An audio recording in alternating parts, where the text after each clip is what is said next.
കേരള സർക്കാരിന്റെ വികസന നേട്ടങ്ങൾ അക്കമിട്ട് നിരത്തുന്ന LDF പ്രോഗ്രസ് റിപ്പോർട്ട് പുറത്തുവന്നു. ന്യൂനത പദ്ധതിയിലൂടെയും ജനക്ഷേമ നടപടികളിലൂടെയും കേരളം കൈവരിച്ച നേട്ടങ്ങളാണ് ഈ പ്രോഗ്രസ് റിപ്പോർട്ടിൽ വ്യക്തമാക്കുന്നത്. വാഗ്ദാനങ്ങളിൽ 97% നടപ്പാക്കിയ സർക്കാർ ലൈഫ് പദ്ധതിയിലൂടെ 5 ലക്ഷം വീടുകളും 4.86 ലക്ഷം പേർക്ക് പട്ടയവും നൽകി. അതിദാരിദ്ര്യ നിർമ്മാർജ്ജനം, വിഴിഞ്ഞം തുറമുഖത്തിന്റെ വികസനം, 3.13 ലക്ഷം PSC നിയമനങ്ങൾ എന്നിവ ശ്രദ്ധേയമായ നേട്ടങ്ങളാണ്. മുണ്ടക്കൈ ചൂരൽമല പുനരധിവാസത്തിന് വേഗത കൂട്ടിയ സർക്കാർ 2025 ഏപ്രിൽ മുതൽ സർക്കാർ ജീവനക്കാർക്കായി അശ്വേഡ് പെൻഷൻ പദ്ധതിയും നടപ്പിലാക്കി. കേരളിന് കേന്ദ്രാനുമതി ലഭിക്കാത്ത സാഹചര്യത്തിൽ പകരം RRT പദ്ധതിയുമായി മുന്നോട്ട് പോകാനാണ് തീരുമാനം. പ്രവാസി ക്ഷേമത്തിനായി 150 കോടി നീക്കിവെച്ചതും പ്രത്യേക പോലീസ് സ്റ്റേഷൻ അനുവദിച്ചതും ഇതിൽ ഉൾപ്പെടുന്നു. മുഖ്യമന്ത്രി പിണറായി വിജയൻ CPM നേതാവ് CN ചന്ദ്രന് നൽകിയ റിപ്പോർട്ട് പ്രകാശനം ചെയ്തു.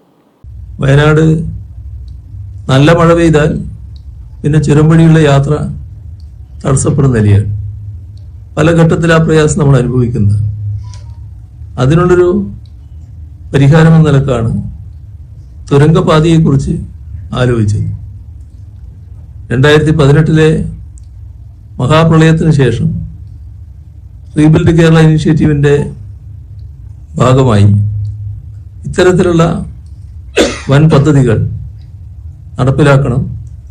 ഒരു പ്രളയത്തിനോ മറ്റോ തകർക്കാൻ പറ്റാത്ത തരത്തിലുള്ള നിർമ്മാണങ്ങൾ വേണം എന്ന് നമ്മൾ കണ്ടിരുന്നു.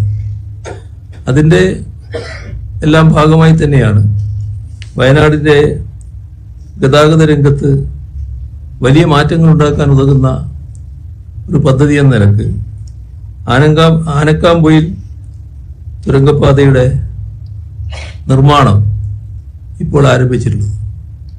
അതിൻ്റെ എല്ലാ അനുമതികളുമായി നിർമ്മാണ പ്രവർത്തനങ്ങൾ ആരംഭിച്ചും കഴിഞ്ഞു. അതേപോലെ തന്നെ നമ്മുടെ സംസ്ഥാനത്ത് വലിയ മാറ്റം ഉണ്ടാക്കുന്ന ഒരു പദ്ധതിയാണ് വിഴിഞ്ഞം തുറമുഖം. വിഴിഞ്ഞം തുറമുഖം പൂർത്തിയാക്കാൻ LDF സർക്കാരിന് കഴിഞ്ഞു. അത് പൂർത്തിയാക്കുന്നതിന് തടസ്സങ്ങൾ ഉണ്ടായിരുന്നു എന്ന് എല്ലാവർക്കും അറിയാം. എന്നാൽ നല്ല രീതിയിൽ അത് പൂർത്തിയാക്കപ്പെട്ടു. അതിൻ്റെ ഭാഗമായി വലിയ പ്രവർത്തനങ്ങൾ അവിടെ നടക്കുകയാണ്. വിഴിഞ്ഞം എന്നത് കേരളത്തിൻ്റെ ഒരു പോർട്ട് പോലെയല്ല കാണേണ്ടത്. കേരളത്തിൽ തന്നെയാണ് പോർട്ട്, പക്ഷേ രാജ്യത്തിലെ ഏറ്റവും വലിയ പോർട്ടാണ്.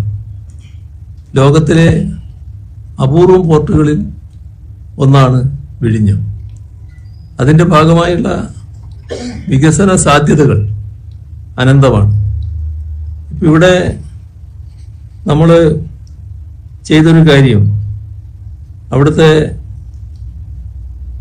വിവിധ ഘട്ടങ്ങൾ ഒന്നാകെ ചേർത്ത് 2028 വിഴിഞ്ഞം തുറമുഖത്തിൻ്റെ നിർമ്മാണം പൂർണ്ണതയിലെത്തിക്കുക.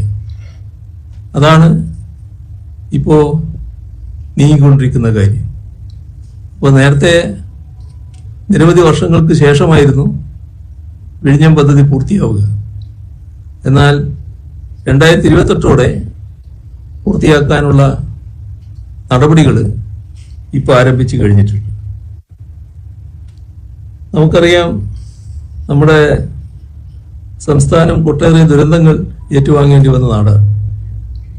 ഈ 2021 ശേഷം ഉണ്ടായ വലിയ ദുരന്തമാണ് മുണ്ടക്കൈ ചൂരൽമല.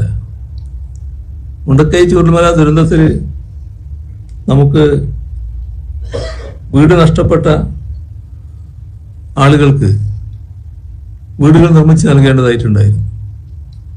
അതിനായി ഒരു മാതൃകാ ടൗൺഷിപ്പ് നമ്മൾ രൂപം കൊടുത്തു.